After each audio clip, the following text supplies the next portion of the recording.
করে দেখেন এখনের হাদিসটা একটু মনোযোগ দিয়ে শুনবেন।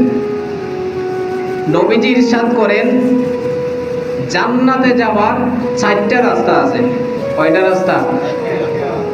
1 নাম্বার রাস্তা নবীজি বলেন কুন আলিমান, তুমি আলেম হও তবে জান্নাতি হবে। সুবহানাল্লাহ। এটা হলো 1 নাম্বার রাস্তা। কি হও? আলেম। এখন নবীকে যদি প্রশ্ন করা হয় ইয়া রাসূলুল্লাহ সবাই তো আলেম হবে না, সবাই তো আর আলেম হবে না, তো তাদের জান্নাতে যাওয়ার রাস্তা কি? নবীজি ইরশাদ করেন আও মুতাআল্লিমান, যারা আলেম হবে না তারা আলেমের ছাত্র হও। এটা হলো জান্নাতে যাওয়ার 2 নাম্বার রাস্তা। সুবহানাল্লাহ বলেন। জান্নাতে যাওয়ার 2 নাম্বার রাস্তা কি? আলেমের ছাত্র। যারা প্রথম বলছেন আলেম হয়ে যাও, আলেম হইতে পারো নাই, 2 নাম্বার জান্নাতে যাওয়ার রাস্তা হলো আলেমের ছাত্র হয়ে যাও। 3 নাম্বার রাস্তা ইয়া রাসূলুল্লাহ ছাত্র হওয়ার সৌভাগ্য সবার হবে না, এমনও মানুষ আপনার উম্মতের মধ্যে থাকবে।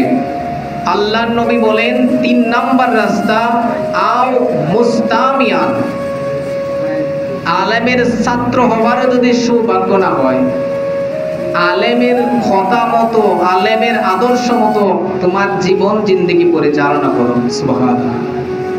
আলেমের কথা শুনে সেটার প্রতি আমল করো, এটা হলো জান্নাতে যাওয়ার 3 নাম্বার রাস্তা। জান্নাতে যাওয়ার 1 নাম্বার রাস্তা কি? আলেম হও 1 নাম্বার রাস্তা। 2 নাম্বার রাস্তা আলেমের ছাত্র হও। 3 নাম্বার রাস্তা আলেম হইতে পারো নাই, ছাত্র হতে পারো নাই, আলেমের কথা শুনে জীবন পরিচালনা করো। এটা হলো 3 নাম্বার রাস্তা। ইয়া রাসূলুল্লাহ অনেক মানুষ ব্যস্ত আছে, যেমন আমাদের সেক্রেটারি জুয়েল ভাই, আলেমের কথা শোনার সুযোগ হয় না, ওনার যে ব্যস্ততা, মাঝে মধ্যে দোকানে, মাঝে মধ্যে অফিসে, মাঝে মধ্যে অমুক জায়গায় তমুক জায়গায়। এই জুয়েল ভাইতে বললাম আগে অনেক মানুষ ব্যস্ততা আছে না, ব্যবসা নিয়ে, এই নিয়ে সেই নিয়ে, ওয়াজে বসার সময় নাই, কথা শোনার সময় নাই। এইরকম যারা ব্যস্ত আছে ইয়া রাসূলুল্লাহ তাদের জন্য একটা পথ আপনি দেখাই দেন। আল্লাহর নবী 4 নাম্বার রাস্তা দেখাই দিলেন।